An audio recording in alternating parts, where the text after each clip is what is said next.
Hola hermanos en el Señor, nos reunimos una vez más en el nombre de Cristo, pobre y crucificado. Continuaremos el día de hoy nuestro curso de tipología bíblica. El día de hoy miraremos la figura de José cumplida en Jesús. Es quizá uno de los más grandes de estas figuras de patriarcas, dado que tiene muchos elementos que se configuran con Cristo. Entonces vamos a leer capítulo 37, que es donde sacaremos la mayoría de figuras que se verán cumplidas en Jesús. Entonces, Génesis capítulo 37. Jacob, por su parte, se estableció en el que fue país residencial de su padre, el país de Canaán. Esta es la historia de Jacob. Cuando José tenía 17 años, siendo un muchacho todavía, estaba de pastor de ovejas con sus hermanos, con los hijos de Bilhá y los de Zilpá, mujeres de su padre. José comunicó a su padre lo mal que se hablaba de ellos. Israel amaba a José más que a todos sus demás hijos, por ser para él el hijo de la ancianidad. Le había hecho una túnica de manga larga. Al darse cuenta sus hermanos que su padre le prefería a todos sus otros hijos, llegaron a aborrecerle, hasta el punto de no poder ni siquiera saludarle. José tuvo un sueño y se lo contó a sus hermanos, quienes le odiaron más aún. Les dijo: oíd el sueño que he tenido. Resulta que estábamos nosotros atando gavillas en el campo, cuando de pronto mi gavilla se levantó y se puso derecha, mientras que vuestras gavillas le hacían rueda y se inclinaban hacia la mía. Sus hermanos le dijeron: ¿será que vas a reinar sobre nosotros o que vas a tenernos dominados? Así que acumularon todavía más odio contra él por causa de sus sueños y de sus palabras. Después tuvo otro sueño, que contó también a sus hermanos. Les dijo: he tenido otro sueño. Resulta que el sol, la luna y 11 estrellas se inclinaban ante mí. Se lo contó a su padre y a sus hermanos. Su padre le reprendió: ¿qué sueño es ese que has tenido? ¿Es que yo, tu madre y tus hermanos vamos a ir a inclinarnos por tierra ante ti? Sus hermanos le tenían envidia. Su padre, en cambio, reflexionaba. En una ocasión fueron sus hermanos a apacentar las ovejas de su padre en Siquén. Dijo Israel a José: mira, tus hermanos están pastoreando en Siquén. Ve de mi parte a donde ellos. Respondió José: estoy listo. Le dijo su padre: anda, vete a ver si tus hermanos y el ganado siguen sin novedad, y tráeme noticias. Lo envió desde el valle de Hebrón y José se dirigió a Siquén. Se encontró con él un hombre mientras iba desorientado por el campo. El hombre le preguntó: ¿qué buscas? Contestó: estoy buscando a mis hermanos. Indícame por favor dónde están pastoreando. El hombre le dijo: partieron de aquí y les oí comentar que iban a Dotán. José fue detrás de sus hermanos y los encontró en Dotán. Ellos lo vieron de lejos y antes que se les acercara conspiraron contra él para matarlo. Comentaban entre ellos: por ahí viene el soñador. Vamos a matarlo y lo echaremos en un pozo cualquiera. Después diremos que algún animal feroz lo ha devorado. Veremos entonces en qué paran sus sueños. Rubén lo oyó y pensó en el modo de librarle de sus manos. Dijo: no atentemos contra su vida. Y añadió: no cometáis un asesinato. Echadle a ese pozo que hay en el páramo, pero no pongáis la mano sobre él. Su intención era salvarlo de sus hermanos para devolverlo a su padre. Entonces, cuando llegó José donde sus hermanos, estos le despojaron de su túnica, aquella túnica de manga larga que llevaba puesta.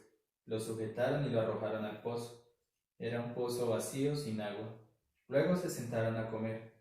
Al alzar la vista divisaron una caravana de ismaelitas que venían de Galaad, con camellos cargados de almáciga, sandáraca y ládano, que bajaban hacia Egipto.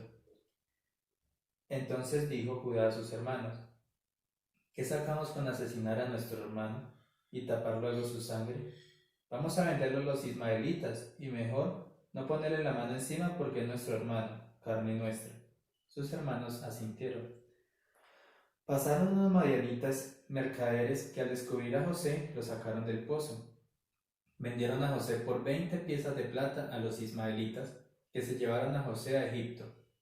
Al volver Rubén al pozo, resulta que José no estaba en él. Rasgó sus vestiduras y volviéndose de sus hermanos les dijo: el muchacho no aparece, ¿qué hago ahora yo? Entonces tomaron la túnica de José y degollando un cabrito, tiñeron la túnica en sangre, la túnica de manga larga, y la hicieron llegar hasta su padre con este recado: hemos encontrado esto. Mira a ver si se trata de la túnica de tu hijo o no. Él la examinó y dijo: es la túnica de mi hijo. Algún animal feroz lo ha devorado. José ha sido despedazado. Jacob desgarró su vestido, se echó un sayal a la cintura e hizo duelo por su hijo durante muchos días. Todos sus hijos e hijas acudieron a consolarle, pero él rehusaba el consuelo y decía: voy a bajar en duelo al Seol, donde mi hijo, su padre, le lloró. Palabra de Dios. Entonces, en ese capítulo 37 vemos casi todos los elementos que vamos a reflexionar el día de hoy. Entonces, en primera medida decimos: José es un pastor de ovejas. Jesús, en Juan 10:11, ha dicho: yo soy el buen pastor, el que da la vida por sus ovejas. Entonces, la primera señal se ve cumplida: pastor en José y pastor en Jesús. Además, José era el hijo amado del Padre. O sea, Jacob dice el texto, quería más a José por ser su hijo de la ancianidad. Entonces, al ser el hijo amado, también hace figura de Jesús, porque Jesús es el hijo amado del Padre. Lo vemos así en el bautismo, que sale la voz diciendo: este es mi hijo amado. Y también en la transfiguración, Mateo 17:5, este es mi hijo amado. Pero además de eso dice: escuchadle.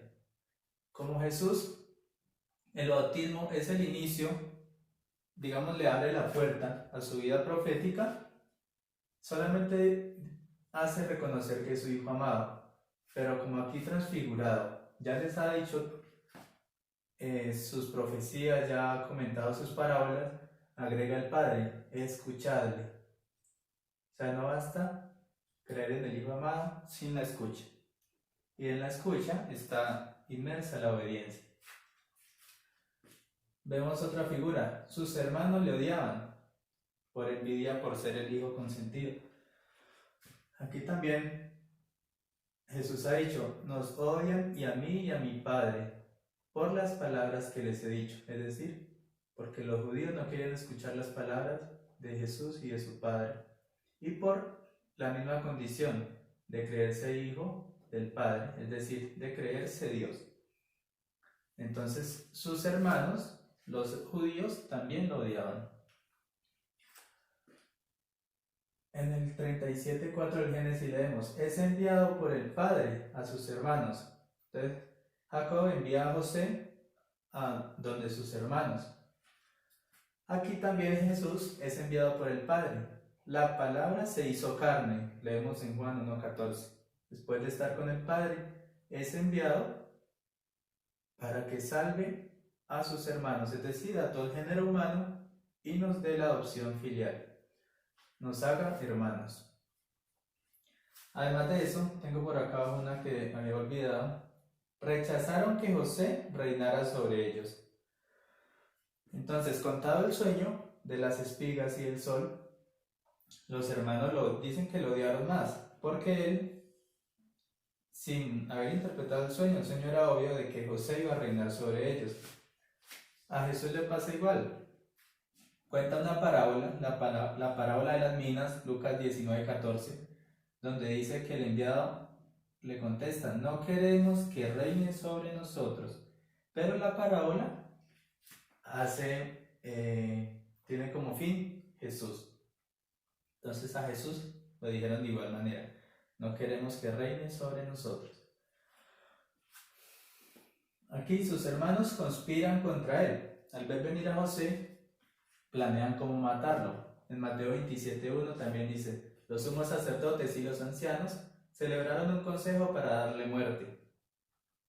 Porque esta palabra, donde él se hacía reconocer como hijo del Padre, como hijo del Altísimo, pues lo configuraba como Dios, y los sacerdotes no quisieron escuchar, sino que planeaban darle muerte. Entonces se cumple la misma figura que se había dado en José. En el 37:21 dice, algunos no querían mancharse con su sangre. Entonces vemos que su hermano Rubén dice, no lo matemos.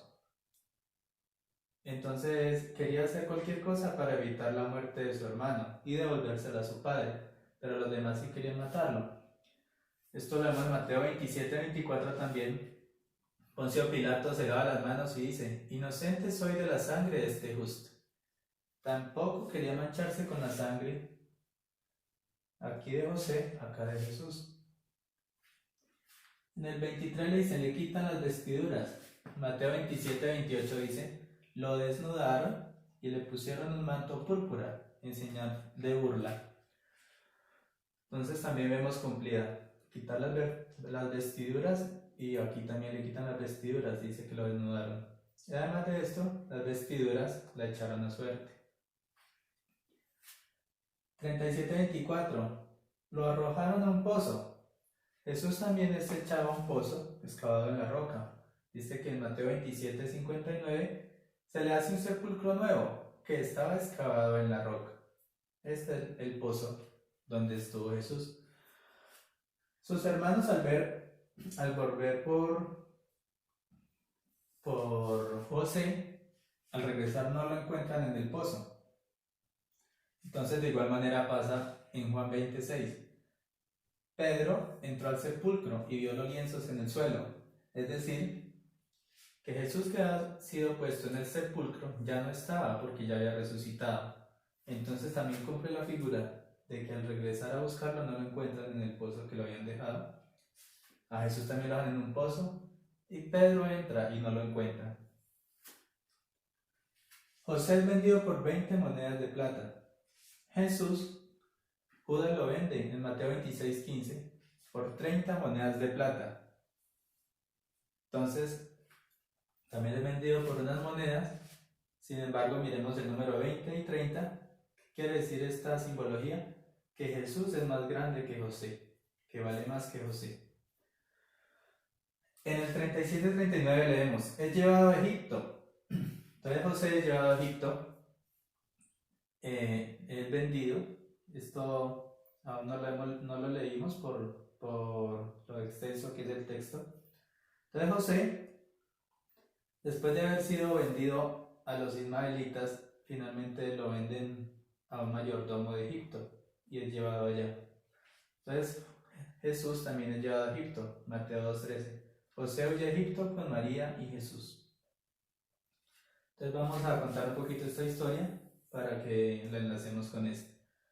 José es llevado a Egipto y estando en Egipto es empleado por un mayordomo. Resulta que la esposa del mayordomo se enamora de él y como él no quiere aceptar tener una relación con ella, entonces ella dice mentiras sobre él y le dice al esposo que José quería estar con ella a la fuerza. Entonces José es enviado a la cárcel. En la cárcel se encuentra con 2 empleados del rey y se da cuenta, y ellos le comentan un sueño y José se los interpreta porque Dios estaba con él, dice. Entonces, al cumplirse los sueños, tiempo después el faraón también tiene 2 sueños y el empleado de él dice que como él ya se le cumplió el sueño, que tal vez José también sea capaz de interpretar el sueño del faraón de Egipto. Entonces lo manda a llamar y es aquí donde vienen los 7 años de escasez y los 7 años de abundancia. Entonces José queda como administrador de todo Egipto. Dice, Dios me ha hecho dueño de Egipto, porque nadie mandaba más que José por encima solo el faraón. De resto todo el mando lo tenía José. Entonces José salva la vida del pueblo de Egipto porque lo hace guardar el trigo durante 7 años, para que en los 7 años de escasez también puedan alimentarse. Pero no solamente salva la vida de los egipcios, sino que también salva la vida de aquellos extranjeros que iban a comprar el trigo allá. Entonces vamos a reflexionar este pedacito. Aquí entonces vamos que José llevado a Egipto y que Dios estaba con él. Entonces Juan 16:32 al final nos dirá, el Padre está conmigo. Esta se cumple más en Jesús porque Jesús y el Padre son uno. Mientras que aquí José y Dios lo acompañaba simplemente. Resulta que el pueblo dice, nos ha salvado la vida, le dicen a José. En 2 Timoteo 1:10 dice, Jesús ha destruido la muerte y ha hecho irradiar vida e inmortalidad. Entonces aquí hay algo importante. En el José salva la vida, pero solamente la vida terrenal.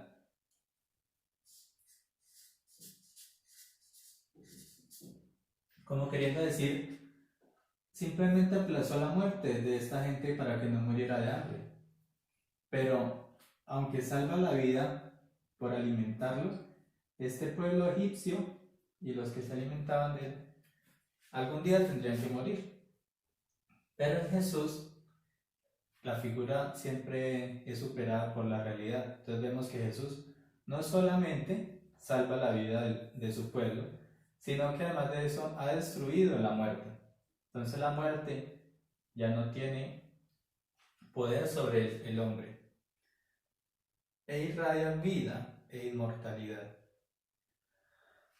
Entonces aquí vemos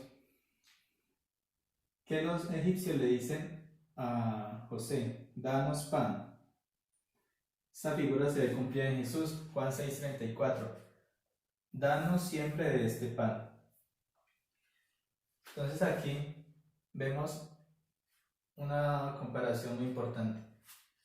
En el pueblo de Egipto, José salva la vida del pueblo terrenal por medio del pan. En Jesús también destruye la muerte, irradia vida e inmortalidad por medio del pan. Dice, yo soy el pan bajado del cielo, yo soy el pan de vida. Este pan es un pan de la tierra que los salva de morir terrenalmente durante un tiempo, digámoslo así. Pero este pan es el que irradia la vida verdadera y la inmortalidad. ¿Por qué? Porque si vemos el contexto donde se dice esta palabra, es en Juan capítulo 6. Este texto es el texto más importante, o digámoslo así, de más contenido, donde Jesús revela que Él mismo se ha hecho pan para que nosotros podamos alimentarnos de Él. Entonces dirá, aquí la palabra se ha hecho carne, pero aquí la carne se ha hecho pan. O sea, Jesús no solamente baja del cielo y se hace hombre, sino que además de hacerse hombre, se hace pan, para que su pueblo pueda consumirlo y tener vida. Entonces vamos a leer cómo en Jesús se cumple el verdadero pastor, el que alimenta a su pueblo por medio del pan.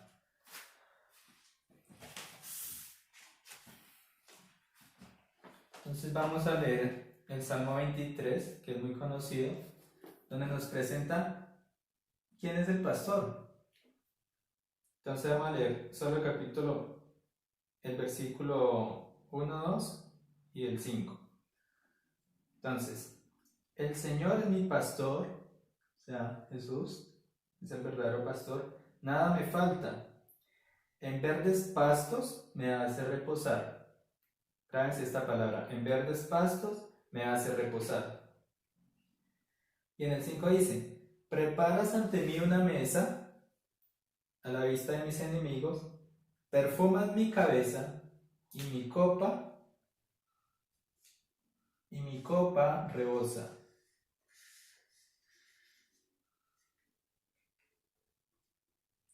Entonces esta palabra se cumple en Juan 6. Este salmo se cumple en Juan 6. ¿Por qué? Vamos a ver por qué. Entonces vamos a buscar Juan capítulo 6. Entonces tenemos que Jesús los hizo subir al monte. Y en el versículo 3 decimos: subió Jesús al monte y se sentó allí en compañía de sus discípulos. Y nos saltamos al 10. Replicó Jesús: hacer que se recueste la gente. Y hace un comentario: había en el lugar mucha hierba.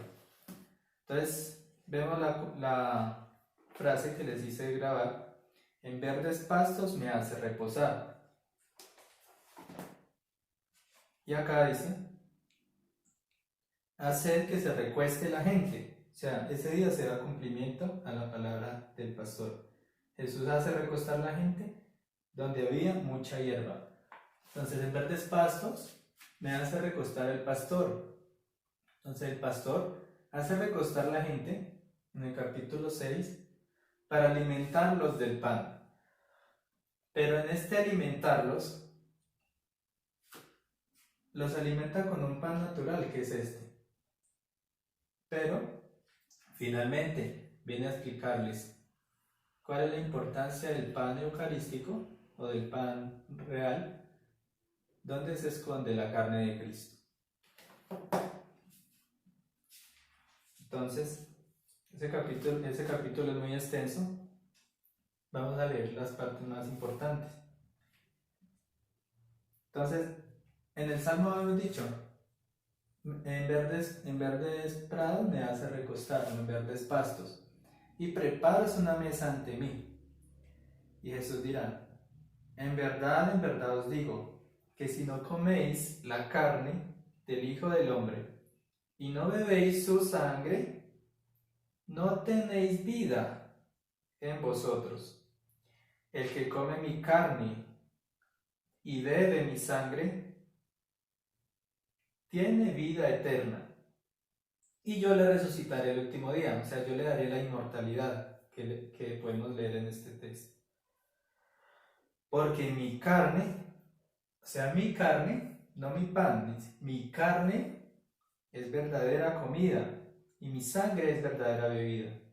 El que come mi carne y bebe mi sangre permanece en mí, es decir, la verdadera adopción se da es por este pan,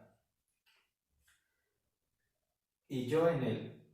Lo mismo que el Padre que vive me ha enviado, y yo vivo por el Padre.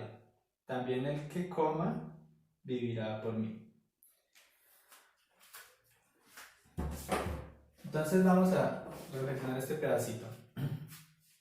Aquí se salva entonces la vida del pueblo por medio del pan, pero solamente salvar la vida, como un aplazar la muerte. Mientras que aquí sí se salva la vida realmente, o sea, se cumple la figura de la salvación. Se destruye la muerte, se irradia vida y se da inmortalidad. ¿Por qué? Porque el pan verdadero, que es Jesús, su carne se ha hecho pan. Es decir, el mismo Jesús, que es la palabra, es el mismo que se ha hecho carne, es el mismo que ha caminado entre nosotros, y es el mismo que se hace pan por medio de la consagración. Y es por medio de ella que, al consumir esta carne, que solo vemos como pan, que se encuentra escondida debajo de esta apariencia de pan y de este cáliz, es solamente por medio de esta que tenemos la vida y la inmortalidad. Entonces, en este capítulo 6 podemos leer todo lo que Jesús se refiere a su pan eucarístico, a como la comida que da la vida. El Padre, vamos a leer en el capítulo 48, el Padre adopta a Efraín y Manasés como hijos suyos. ¿Qué quiere decir esto? Resulta que Jacob era el padre de José y de otros 11 hijos. Pero José tuvo hijos, y uno se llamaba Efraín, otro se llamaba Manasés. Entonces, aunque Jacob, que era el padre, era el abuelo de estos dos, Él los adopta y los hace hijos suyos por amor a José. Entonces aquí hemos cumplido también esta palabra, Efesios 1:5. Nos hemos hecho hijos adoptivos por medio de Cristo. Entonces, aquí Jacob adopta a Efraín y Manasés y los hace hijos suyos por amor a José. Aquí todos los hombres nos convertimos en hijos adoptivos por medio de Cristo, ya no por medio de José, sino por medio de Jesús. Y dice José: Dios me ha hecho dueño de todo Egipto. Génesis 45:9. Y en 1 Timoteo 6:15 dirá: Jesús es el único soberano, el Rey de reyes y Señor de señores. Entonces hasta ahí tenemos pues todas las figuras que José nos ha anticipado para darnos a conocer a Jesús. Con este José terminamos ya todo el libro del Génesis, donde hemos visto todos los principales patriarcas. Y ya en el capítulo siguiente empezaremos a mirar el Éxodo. Ya es el camino del desierto, con el caudillo más importante que ha sido Moisés. Pero siempre nos invito a reflexionar más que todo en esto, en el pan que nos ha salvado la vida, aquí en modo figurativo, pero aquí en la realidad. Es este pan el que ha hecho irradiar la vida.